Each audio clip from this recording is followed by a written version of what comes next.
अब हम क्या करेंगे, दोनों तरफ इंटीग्रेशन कर देंगे। तो यहाँ क्या लग जाएगा dx, और यहाँ पे भी क्या लग जाएगा dx लग। x की पावर 3 को रूट x से डिवाइड किया तो x की पावर 5/2 आ गया।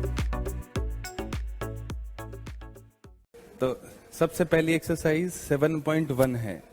7.1 में किस तरह के इंटीग्रल्स पूछे गए? बेसिक पूछे गए ना। बेसिक तो पूछे गए हैं। जैसे कि मान लो 7.1 में जो सवाल सबसे पहला है उसकी जो लैंग्वेज है क्या लिखी हुई है, देखो, find an anti derivative of the following functions by the method of inspection. अब आपको इस तरह से लिख के बोर्ड में सवाल दे दिया तो फिर कैसे सोल्व करोगे? इंस्पेक्शन से कैसे करोगे सोल्व इसको? इसका आंसर तो निकाल सकते हो, बट इस मेथड से ही करना हो, उन्होंने लिख दिया किसी मेथड से सोल्व करना है, तो कैसे सोल्व करोगे इसको? इन जनरल तो पता है sin 2x का क्या होगा, आंसर क्या आएगा, है ना। But by the method of inspection करना हो आपको, कैसे इंस्पेक्शन करोगे? क्या करोगे? पहले डिफरेंशिएशन कर देंगे। किसका? sin 2x का डिफरेंशिएशन कर देंगे, एंटी डेरिवेटिव आ जाएगा। बिल्कुल ठीक बात बोला है।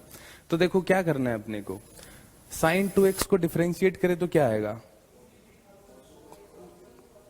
है ना। पहले क्या करेंगे, डिफरेंशिएशन करेंगे जो भी दे रखा है, फिर क्या करेंगे, जो वैल्यू आएगी उसका इंटीग्रेशन कर देंगे, है ना।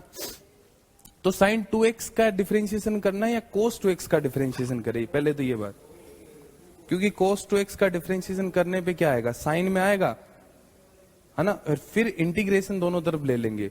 तो इसका जो डिफरेंशिएशन होता है, उसको क्या करेंगे, डिफरेंशिएट करेंगे। तो sin 2x के लिए क्या लेंगे हम, cos 2x को डिफरेंशिएट करें, यहां पे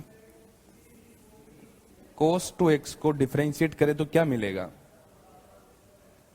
यहां पे cos 2x को डिफरेंशिएट करूं मैं, तो cos 2x का डिफरेंशिएशन क्या होगा, cos का होता है माइनस का साइन, 2x है तो 2x हो जाएगा, और फिर 2x का डिफरेंशिएशन करेंगे तो कितना आ जाएगा, 2 आ जाएगा। ठीक है, जो हमें गिवन होगा उसका डिफरेंशिएशन नहीं करेंगे, है ना, इसका जो डिफरेंशिएशन होता है उसको डिफरेंशिएट करेंगे। यहां तक बात समझ में आ गई। हमें किसकी वैल्यू चाहिए, sin 2x की वैल्यू चाहिए। क्या यहां से मैं sin 2x की वैल्यू निकाल सकता हूं? बिल्कुल निकाल सकते हैं। sin 2x की वैल्यू क्या आएगी, sin 2x की वैल्यू -1/2 d/dx cos 2x, ये आ जाएगी। अब हम क्या करेंगे, दोनों तरफ इंटीग्रेशन कर देंगे। तो यहां क्या लग जाएगा dx, और यहां पे भी क्या लग जाएगा dx लग जाएगा। ये तो हमें चाहिए ही था, और ये है इंटीग्रेशन और यहां है डिफरेंशिएशन, तो ये आपस में हट जाएंगे, एंटी डेरिवेटिव। तो आंसर क्या आएगा, -1/2 cos 2x plus constant c आ जाएगा। ठीक है, तो ये तरीका होगा, हमें पहले ये वाला स्टेप लिखना पड़ेगा, फिर sin 2x की वैल्यू निकालनी पड़ेगी, और फिर दोनों तरफ क्या करेंगे, इंटीग्रेशन ले लेंगे। तो यहां पे अपने को करना क्या पड़ा, डिफरेंशिएशन का यूज किया बस। इंटीग्रेशन तो यहां पे दोनों तरफ अप्लाई किया, दोनों तरफ अप्लाई करने पे d/dx और इंटीग्रेशन आपस में कैंसिल आउट हो जाएंगे। ये क्या हो गया, d/dx का क्या हो गया, एंटी डेरिवेटिव, है ना। एंटी डेरिवेटिव लेने से डेरिवेटिव क्या होगा, हट जाएगा, है ना। लोग के साथ एंटी लोग लेते हैं तो लोग हट जाता है, उसी तरह से डेरिवेटिव का एंटी डेरिवेटिव ले लिया दोनों तरफ मैंने, और एंटी डेरिवेटिव ही क्या, एक तरह से इंटीग्रल। तो ये तरीका होगा by the method of inspection. समझ में आ गया? तो तरीका ये लगाना पड़ेगा आपको, 1 नंबर में या 2 नंबर में ये सवाल पूछा जा सकता है। अब जैसे cos 3x का है, तो cos 3x में हम क्या करेंगे, sin 3x का डिफरेंशिएशन करेंगे, है ना। sin 3x का डिफरेंशिएशन करें तो देखो क्या आएगा, sin 3x का डिफरेंशिएशन करें तो 3 cos 3x, sin 3x को डिफरेंशिएट करेंगे तो क्या जाएगा, 3 cos 3x आ जाएगा। हमें किसकी वैल्यू निकालनी है, cos 3x की, तो cos 3x की वैल्यू जाएगी 1/3 d/dx sin 3x, और अब दोनों तरफ क्या ले लेंगे, इंटीग्रेशन, दोनों तरफ एंटी डेरिवेटिव ले लेंगे तो ये डेरिवेटिव हट जाएगा और हमारा फाइनल आंसर मिल जाएगा। तो पहली एक्सरसाइज में बहुत सारे सवाल तो इसी तरह के दे रखे, e की पावर 2x है, तो यहाँ पे तो e की पावर 2x का क्या होता है, डिफरेंशिएशन भी e की पावर 2x और इंटीग्रेशन भी वही होता है। तो इसमें हम e की पावर 2x को डिफरेंशिएट करेंगे तो मिलेगा e की पावर 2x बाई 2। हम किसकी वैल्यू निकालेंगे, e की पावर 2x की, वो क्या हो जाएगी d by D x e की पावर 2x बाई 2, और दोनों तरफ ले लेंगे एंटी डेरिवेटिव, आंसर मिल जाएगा। प्रोसीजर सेम रहेगा, फंक्शंस बदल बदल के दे सकते हैं। जैसे कि ax प्लस b की पावर 2 है, तो पावर 2 कब आती है, किसको डिफरेंशिएट, कितनी पावर को डिफरेंशिएट करने पे 2 आती है, 3 को। तो यहाँ पे किसको डिफरेंशिएट करेंगे, ax प्लस b की पावर 3 को डिफरेंशिएट करेंगे। देखो ax प्लस b की पावर 3 को डिफरेंशिएट करेंगे तो क्या मिलेगा, 3ax प्लस b की पावर 2, और साथ में आ जाएगा a आ जाएगा। हमें वैल्यू किसकी चाहिए, ओनली ax प्लस b का स्क्वायर चाहिए, तो बाकी सारी क्वांटिटीज को इधर की तरफ डिवाइड कर देंगे, है ना। ये बाहर है तो उसको अंदर भी लिखा जा सकता है ना, कांस्टेंट तो अंदर बाहर जा सकता है डिफरेंशिएशन और इंटीग्रेशन के अंदर, और दोनों तरफ ले लिया एंटी डेरिवेटिव। तो पहले बस आपको ये पहचानना है कि हमें किसको लेट करना पड़ेगा। अब जैसे यहाँ पे 2 टर्म साथ में आ गई, 2 टर्म साथ में आ गई, तो पहले तो क्या करेंगे, साइन 2x के लिए क्या लिखेंगे, कोस 2x को करेंगे, है ना, और वहां से साइन 2x की वैल्यू निकाल लेंगे, किस फॉर्म में, डेरिवेटिव के फॉर्म में, dy dx की फॉर्म में। और फिर यहाँ पे e की पावर 3x को डिफरेंशिएट करके 4 टाइम्स e की पावर 3x की कितनी वैल्यू आएगी वो निकाल लेंगे, और फिर दोनों तरफ क्या ले लेंगे, एंटी डेरिवेटिव ले लेंगे। अब देखो तरीका तो यही होगा, इसको सोल्व कर लेते हैं। पहला स्टेप क्या होगा, पहले स्टेप में क्या करना है अपने को, साइन 2x को या कोस 2x को डिफरेंशिएट करेंगे, तो D by D x of cos 2x किसके बराबर आएगा, माइनस का साइन 2x इंटू 2 या डिवाइडेड बाई 2 इंटू 2 आ जाएगा। वैल्यू किसकी चाहिए, साइन 2x की, साइन 2x की वैल्यू मिल जाएगी यहाँ पे D by D x cos 2x, और डिवाइड में क्या आ जाएगा, माइनस का 2 आ जाएगा। ये तो वैल्यू मिल गई साइन 2x की। फिर हमें वैल्यू चाहिए 4 टाइम्स e की पावर 3x की, तो e की पावर 3x को क्या करेंगे, डिफरेंशिएट कर देंगे। e की पावर 3x को डिफरेंशिएट करेंगे तो मिलेगा हमें e की पावर 3x मल्टीप्लाइड बाई 3, ठीक। अब हम यहां से किसकी वैल्यू निकालेंगे, e की पावर 3x की निकालेंगे पहले, तो वो कितनी आ जाएगी, d by D x e की पावर 3x बाई 3 हो जाएगा। माइनस का 4 टाइम्स चाहिए तो दोनों तरफ क्या कर दूंगा, -4 से मल्टीप्लाई कर दूंगा, तो यहां पे भी किससे मल्टीप्लाई हो जाएगा, ये -4 से मल्टीप्लाई हो जाएगा। अब इन दोनों को प्लस कर दें तो क्या मिलेगा अपने को, साइन 2x माइनस का 4 times e raise to power 3x किसके बराबर आ जाएगा। अब देखो यहां पे डिफरेंशिएशन के अंदर प्लस और माइनस में हो तो क्या कर सकते हैं, कंबाइन लिख सकते हैं उनको, है ना। a प्लस बी को डिफरेंशिएट करना हो तो अलग अलग डिफरेंशिएशन करते हैं, उसी तरह से यहाँ पे अलग अलग डिफरेंशिएट किया हुआ है, तो क्या मैं इन दोनों को कंबाइन लिख सकता हूं, लिखा जा सकता है। तो यहाँ पे क्या लिख देंगे, d बाई डी एक्स, और अंदर क्या आ जाएगा, कोस 2x डिवाइडेड बाई -2, और यहाँ पे क्या आ जाएगा, -4 डिवाइडेड बाई 3 e की पावर 3x, ये आ जाएगा यहां तक। अब दोनों तरफ क्या ले लेंगे, एंटी डेरिवेटिव, यहां पे dx लगा देंगे इसके साथ, और इधर भी dx लगा देंगे, तो इसका इंटीग्रेशन क्या आ जाएगा, sine 2x -4 times e raise to power 3x dx is equal to क्या आ जाएगा, माइनस का कोस 2x बाई 2 माइनस का 4 बाई 3 e की पावर 3x प्लस c, ये हमारा फाइनल आंसर आ जाएगा। तो इस तरह से लिखा गया है, तो हमें इसी मेथड को फॉलो करना है, तो अपने को नंबर पूरे मिलेंगे इसके अंदर। नेक्स्ट 4e की टाइम्स 3x प्लस 1। अब यहां पे देखो कुछ नहीं लिखा हुआ, क्या लिखा है, ओनली इंटीग्रेट करना है, है ना। तो ओनली इंटीग्रेट करने में सबसे जो बेसिक पार्ट होता है वो क्या होता है, बेसिक सिंप्लीफिकेशन करेंगे, है ना। जैसे कि कुछ कैंसिल आउट हो रहा है पॉलिनोमियल्स में तो कैंसिल आउट कर देंगे, ट्रिगो का पार्ट है तो ट्रिगो में फॉर्मूले लगा देंगे। तो अजीब सी चीज स्टार्टिंग में दिखे तो सबसे पहला मेथड ये देखेंगे कि वो सिंप्लीफाई हो सकती है या नहीं हो सकती, है ना। बहुत बार क्या होगा, टर्म्स को अलग अलग करने से भी इजी बन जाएगा। यहां तो क्या लिखा है, टू टर्म्स लिखी हुई है, दोनों को अलग अलग कर देंगे।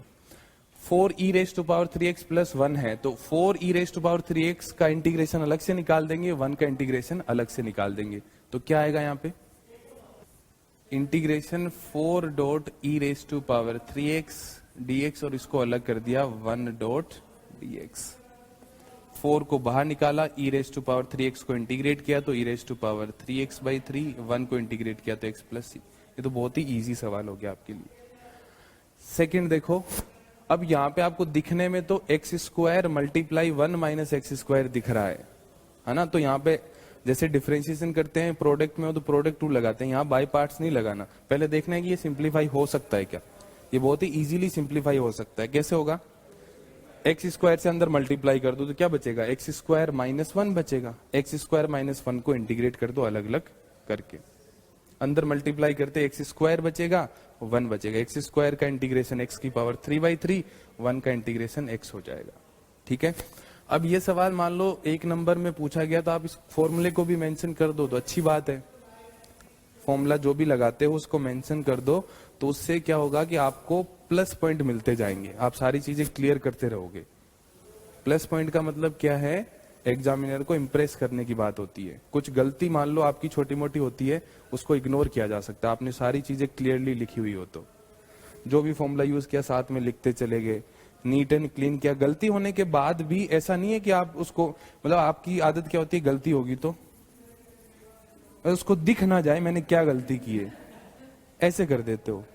उससे होगा क्या, गलती तो किसी से भी हो सकती है और किसी भी तरह की गलती हो सकती है। तो अपनी गलती को छुपाने के लिए ऐसे मत करना कि उसको ब्लैक कर दो, और जितना छुपाना चाहोगे उतना ही उसको शक ज्यादा होगा, पता नहीं क्या लिखा होगा, फिर वो ढूंढने लगेगा क्या लिखा था। तो इस तरह का कुछ नहीं करना, कुछ भी गलत हो जाए, मान लो पूरा सवाल भी गलत हो जाए तो इस तरह से कर दो और आगे बढ़ो बस, है ना। इससे कुछ गंदा नहीं दिख रहा। गलती कैलकुलेशन में या कॉन्सेप्ट में किसी से भी हो सकती है ना। ठीक से काटे नहीं। कुछ बच्चे क्या करते हैं, बोर्ड के लिए रूल आपको पता होने चाहिए, कुछ क्या करते हैं इधर छोटा सा लिख देते हैं, ये रॉन्ग हो गया, और ऐसा कैसे ही लिखा हुआ है ना। तो ये मान लो दिखा नहीं तो इसको चेक कर दिया उसने, गलत कर दिया, 0 नंबर चढ़ा दिए। अब आपने इस सवाल को आगे किया होगा तो आगे चेक नहीं होगा। वो एक सवाल को 2 बार कर दिया है तो एग्जामिनर के पास ये पावर होता है कि दोनों में ही 0 नंबर देते वो। कुछ बच्चे क्या करते हैं स्मार्ट बनने के लिए 2 बार कर देते तो नंबर 2 बार काउंट हो जाएंगे, क्या 2 बार काउंट नहीं होंगे। होता है क्या, आपकी जो सीट होती है ना उस पे क्वेश्चन मार्क लिखा, नंबर लिखा होता है, उसके नीचे नंबर्स लिखते हैं। वो ऐसे नहीं होता कि अंदर ही टोटलिंग करके हो जाता है। पहले सवाल में कितने नंबर मिले, दूसरे में कितने मिले, तीसरे में, वहां से देख के आगे टेबल बनती है। देखा होगा ना आपने, टेबल बनी होती है फ्रंट पेज पे, आपका नाम, रोल नंबर और नीचे एक टेबल होती है, क्वेश्चन नंबर और उसमें कितने कितने नंबर मिले। तो टेबल वो फिल करते हैं तो पता लग जाएगा। आपने एक सवाल को 2 बार किया होगा तो उसको पता लग जाएगा ना। ऐसी काउंटिंग नहीं होती कि अंदर अंदर काउंटिंग, एक एक सवाल को 4-4 बार कर रहे हो, 4 बार नंबर ऐड हो जाएंगे। तो ज्यादा स्मार्टनेस दिखाने से क्या है, नुकसान हो सकता है। मान लो कुछ खड़ूस टीचर मिल जाए चेक करने वाला, कैसा भी हो सकता है ना। जैसे बोर्ड की जो कॉपी चेक होती है उसमें ऐसी चीजें होती है, टीचर चेक कर रहा, उसका मूड खराब हुआ तो आपको नुकसान हो सकता है, मूड अच्छा हुआ तो आपको फायदा भी हो सकता है। ऐसी चीजें रियल में होती है। तो आपको इस तरह का कोई काम नहीं करना जिससे उसका मूड खराब हो ना। आपने सारे भी सही किए हुए हो और उसको नहीं नंबर देने तो नहीं देगा, कहीं ना कहीं तो काट ही लेगा वो। तो आपको मौका नहीं देना है। आपको सारी चीजें आती है तो पूरे में से पूरे नंबर लाने के लिए आपको सारी बातों का ध्यान रखना पड़ेगा। तो गलत हो जाता है तो छोटा सा लिखने से हो सकता है उसको दिखे ना, तो आप क्या करो, क्रॉस मार्क कर दो, वहां पे क्रॉस किया हुआ दिख जाएगा। वैसी काट छाट नहीं करनी है जिससे कि वो दिखे ही गंदी सी को नोटबुक। अगला देखो, 3 अलग अलग टर्म्स हैं। x² का अलग से इंटीग्रेशन कर देंगे, bx का अलग से कर देंगे, c का अलग से कर देंगे। x² का क्या हो जाएगा, a कांस्टेंट है, x² का x⁻³ bx में b कांस्टेंट है, x का x²/2 और c का क्या हो जाएगा, cx हो जाएगा। ठीक है, तो ये इंटीग्रेशन हो गया, बहुत ही इजी है, इसमें कुछ नहीं है। सिमिलरली ये भी 2x square plus e raise to power x, 2x square का अलग से इंटीग्रेशन, e की पावर x का अलग से इंटीग्रेशन कर देंगे। दोनों फॉर्मूले आपको पता है, बहुत ही सिंपल सा सवाल है ये। तो इसमें देखो रूट एक्स प्लस 1/√x का होल स्क्वायर, तो ये हो सकता है स्टार्टिंग में देखते आपको लगे कि पता नहीं कैसे करेंगे, बट a प्लस बी का क्या लिखा हुआ है, होल स्क्वायर लिखा हुआ है। तो आप स्क्वायर ओपन कर दो, स्क्वायर ओपन करोगे तो रूट एक्स का स्क्वायर हो गया x, 1/√x का स्क्वायर हो गया 1/x, और 2ab के अंदर रूट एक्स और 1/√x कट जाएंगे। तो मतलब आपके पास फाइनली क्या मिला, x प्लस 1/x मिला। आपको क्या मिला, x प्लस 1/x प्लस 2 मिला। तीनों को अलग अलग कर दिया और फाइनल आंसर लिख दिया। छोटी सी चीज ये ध्यान रखनी है यहाँ पे आपको, 1/x इंटू dx का इंटीग्रेशन यदि आप लिखते हो तो log mod x लिखे। आपने log x लिख दिया तो नंबर काट सकता है एग्जामिनर, है ना। log x और log mod x में डिफरेंस होता है, आपको पता ही होगा, तो मोड लगाना जरूरी है। यहाँ पे क्वांटिटी यदि जैसे कि पॉजिटिव बन रही हो, फॉर एग्जांपल यहाँ x स्क्वायर प्लस 1 बन रहा हो तो आप ना लगाओ तो भी चलेगा, बट x लिखा है तो लगाना जरूरी है। अगला देखो, है ना, इंटीग्रेशन करना है इसका ना, तो डिफरेंशिएशन करना हो तो क्या करेंगे, क्वेश्चन रूल लगा देंगे या टर्म्स को अलग अलग भी कर सकते हैं। यहाँ पे क्या है, सिंगल टर्म लिखी हुई है, एक से ज्यादा टर्म्स होती तो हम अलग अलग नहीं कर सकते थे। तो इसको बहुत ही इजी तरीके से करना हो तो क्या करेंगे, सबको अलग अलग कर लेंगे। एक्स क्यूब को एक्स स्क्वायर से डिवाइड कर दिया, इसको इससे डिवाइड कर दिया, इसको इससे डिवाइड कर दिया। डिवाइड करने से होगा क्या, 3 अलग अलग टर्म्स आ जाएगी और बहुत ही सिंप्लीफाइड फॉर्म में आ जाएगी। एक्स की पावर 3 को एक्स स्क्वायर से डिवाइड किया तो एक्स आ जाएगा, 5x स्क्वायर को एक्स स्क्वायर से डिवाइड किया तो 5 आ जाएगा। -4/x स्क्वायर में 4/x स्क्वायर है, डिवाइड में एक्स स्क्वायर है तो ऊपर जाके कितना हो जाएगा, x की पावर -2। x की पावर -2 का इंटीग्रेशन करना आपको अच्छे से आता है। फॉर्मूला जो यूज किया है x की पावर n dx को, वो यहाँ पे लिख सकते हो आप, ठीक है। तो यहाँ पे स्प्लिट करना है, स्प्लिट करना मान लो आपके माइंड में नहीं आता तो इसको और कोई तरीके से नहीं कर सकते आप, है ना। क्वेश्चन रूल हम इंटीग्रेशन में तो नहीं पढ़ते ना, तो इसको अलग अलग करना है अपने को, बस तीनों टर्म्स को अलग अलग कर दिया। देखो ये भी सेम उसी कॉन्सेप्ट का सवाल है। अब यहाँ पे थोड़ा सा आपको कैलकुलेशन करनी ठीक से पड़ेगी, है ना। यहाँ पावर 3 और यहाँ पावर कितनी है, 1/2 है बस, है ना। बेस तो दोनों का x ही है, तो 3 और नीचे है 1/2, तो एक जगह आ जाएगी 5/2। x को 1/2, x की पावर 1 को x की पावर 1/2 से डिवाइड करेंगे तो x की पावर 1/2 बचेगा, और 4 है ये ऊपर जाके कितना हो जाएगा, x की पावर -1/2। x की पावर 3 को रूट x से डिवाइड किया तो x की पावर 5/2 आ गया, x को रूट x से डिवाइड किया x की पावर 1/2, और 4 को बाहर ले लिया x की पावर -1/2। ठीक है, फाइनल आंसर इस तरह से आ जाएगा। ठीक है, सी लिखना ना भूले। अब ये देखो, अब यहां डिवाइड भी नहीं हो सकता, है ना। अभी तक तो डिवाइड हो रहा था, यहां पे x-1 से इन सबको अलग अलग करके डिवाइड नहीं हो पाएगा ना। तो फिर क्या तरीका होगा, पॉलिनोमियल बाय पॉलिनोमियल फॉर्म दे रखी है ना। तो इसका मतलब है कि डिवाइड हो जाएगा ये कंप्लीटली, ना कंप्लीट को डिवाइड कर सकते हैं। और वो कैसे पता लगेगा, जो ऊपर एक्सप्रेशन दे रखा है ना और नीचे एक्सप्रेशन दे रखा है, नीचे क्या दे रखा है x-1, नीचे वाला 0 कब हो रहा है, x = 1 पे। तो अपने को चेक करना है कि क्या ऊपर वाला भी x = 1 पे 0 हो रहा है क्या। अब देखो यहाँ पे x = 1 डाले तो क्या 1 - 1 + 1 - 1 0 बन रहा है, ये 0 बन रहा है। इसका मतलब इसका एक फैक्टर क्या हो जाएगा, x-1 एक फैक्टर हो जाएगा। ठीक है, इसके अलावा क्या बचेगा यहाँ पे, x-1। वैसे तो इसका फैक्टर ऐसे ना करके हम ऐसे भी फैक्टराइज कर सकते हैं इसको और इजी तरीके से।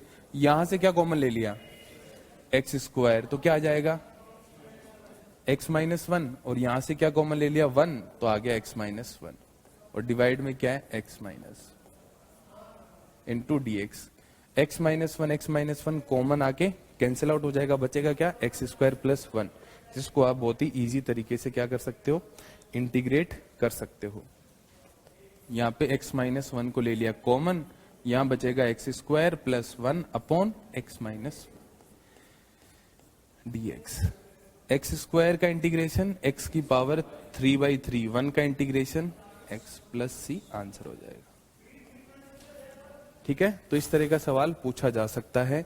जब भी पॉलिनोमियल बाय पॉलिनोमियल फॉर्म आपको दिखे, ऊपर डिग्री ज्यादा है नीचे कम है ना, डिनोमिनेटर में डिग्री ज्यादा हो न्यूमरेटर में कम हो, तब तो हम और भी तरीके पढ़ते हैं, पार्शियल फ्रैक्शन पढ़ते हैं उसके लिए तो, बट यहाँ पे तो न्यूमरेटर की डिग्री ज्यादा है, तो क्या हो जाएगा, कैंसिल आउट हो जाएगा।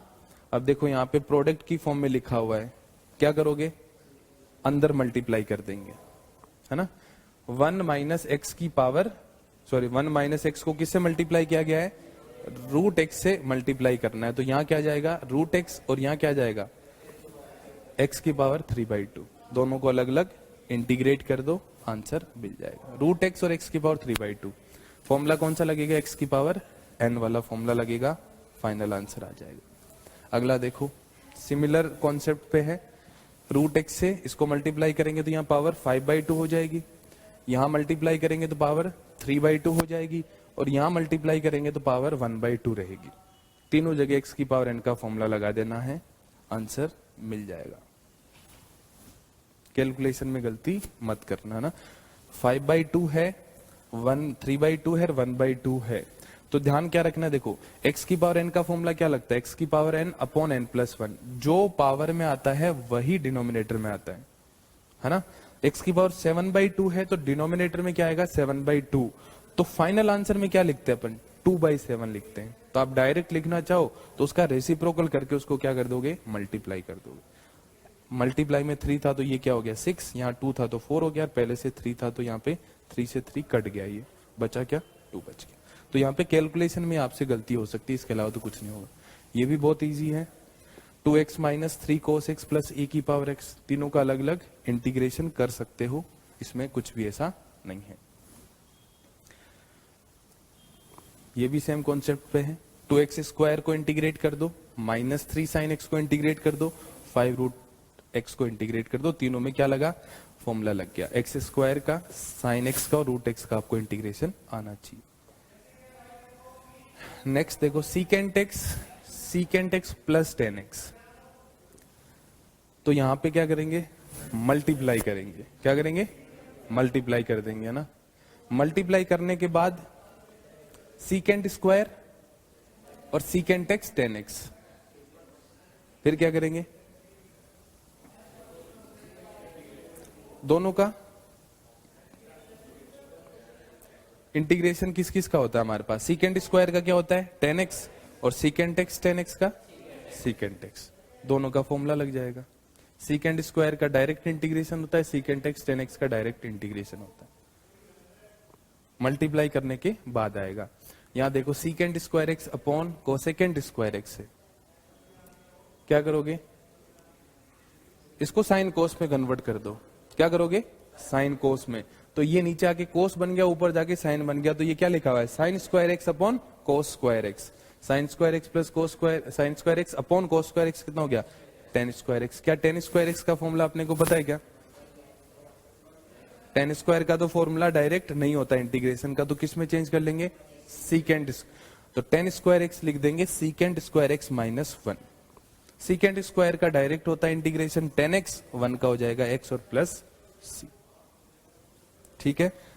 तो साइन कोस में कन्वर्ट करने से बात बन जाएगी। यहां पे क्या करोगे, डिवाइड अलग अलग कर लो इनको ना, सिंगल टर्म लिखी हुई है तो 2 अपॉन कोस स्क्वायर एक्स कितना हो जाएगा 2 secant square x, direct formula बन गया सीकेंट स्क्वायर का। साइन बाई कोस स्क्वायर को क्या लिखोगे, sine by cos square x है तो एक कोस अलग कर दो, दूसरा कोस अलग कर दो, साइन बाई कोस तो क्या बन जाएगा 10x, और 1 बाई कोस क्या बन जाएगा सीकेंट, तो क्या बन गया 10x और सीकेंट x। देखो 2 upon cos square secant square बन गया, 3 तो बाहर ले लिया, साइन बाई कोस बन गया 10 है ना, और 1 बाई कोस क्या बन गया सीकेंट बन गया। यहां पे जो कोस स्क्वायर था उसको 2 कोस के प्रोडक्ट में लिखा है मैंने ना, तो ये साइन बाई कोस तो बन गया 10 और ये 1 बाई कोस क्या बन गया सीकेंट बन गया, दोनों में डायरेक्ट स्टैंडर्ड फॉर्मूला लग गया। ऑब्जेक्टिव सवाल है तो ऑब्जेक्टिव तो पूछा नहीं जाएगा है ना, फिर भी इसको सब्जेक्टिव में बनाया जा सकता है। क्या करोगे, अलग अलग इंटीग्रेशन कर दो, रूट एक्स मतलब एक्स की पावर 1/2 और 1 अपॉन रूट एक्स का मतलब एक्स की पावर -1/2, क्या आंसर आएगा बताओ, क्या आंसर आएगा इसका? रूट एक्स को करेंगे तो एक्स की पावर 3/2 और मल्टीप्लाई में 2/3 हो जाएगा। यहाँ पे है एक्स की पावर -1/2 है तो -1/2 + 1 कितना हो जाएगा? 1/2 और यहाँ क्या आ जाएगा? 2/1। सी आंसर हो जाएगा इसका। डायरेक्ट फॉर्मूला लगा दिया बस। नेक्स्ट क्या देखो, D of D x of F x, मतलब एफ एक्स को डिफरेंशिएट करने के बाद हमें ये मिल रहा है। एफ एक्स को डिफरेंशिएट करने पे ये मिल रहा है और एफ ऑफ 2 कितना है? 0 है। तो एफ एक्स क्या होगा? यहां पे क्या लिखा हुआ है? डिफरेंशिएशन लिखा हुआ है। एंटी डेरिवेटिव निकालेंगे तो यहां एंटी डेरिवेटिव निकालने से क्या आ जाएगा? डी बाई डी एक्स हट जाएगा, क्या बचेगा? ओनली एफ एक्स बचेगा। यहां पे क्या करना है? दोनों का एंटी डेरिवेटिव मतलब इंटीग्रेशन। 4x की पावर 3 का इंटीग्रेशन कितना होगा? x की पावर 4 -3 अपॉन x की पावर -4 का इंटीग्रेशन क्या होगा? x की पावर -3 अपॉन -3, -3 से -3 कट गया। प्लस में क्या आएगा? c। जो प्लस में c आया उसकी वैल्यू निकालने के लिए हमें f ऑफ 2 क्या दे रखा है? 0 के बराबर दे रखा है। तो इसको सोल्व करें हम, तो दोनों तरफ क्या कर दिया मैंने? इंटीग्रेशन ले लिया। तो यहां आ जाएगा fx, इधर इंटीग्रेशन लेंगे तो 4x³ - 3x की पावर 4 इंटू dx। 4x की पावर 3, x की पावर 4/4 -3 इंटू x की पावर -4 को इंटीग्रेट करेंगे तो x की पावर -3 अपॉन -3।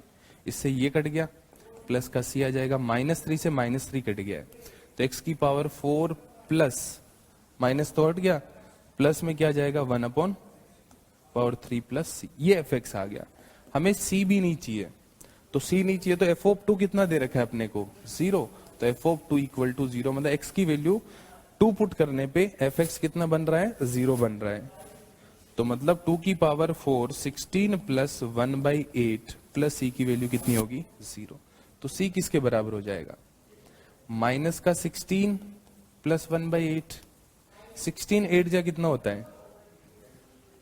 120। 120 कितना? 8 और प्लस 1 129/8। ये सी की वैल्यू हो जाएगी। कौन सा ऑप्शन है? x की पावर 4 प्लस 1/x की पावर 3 और माइनस का 129/8 आंसर आ जाएगा। ठीक है, तो पहले एक्सरसाइज से 1 नंबर या 2 नंबर का सवाल पूछा जा सकता है आपसे। ठीक है, इस तरह के ही सवाल पूछे जाएंगे, इसके अलावा नया कुछ नहीं पूछा जाएगा। तो पहली एक्सरसाइज कंप्लीट।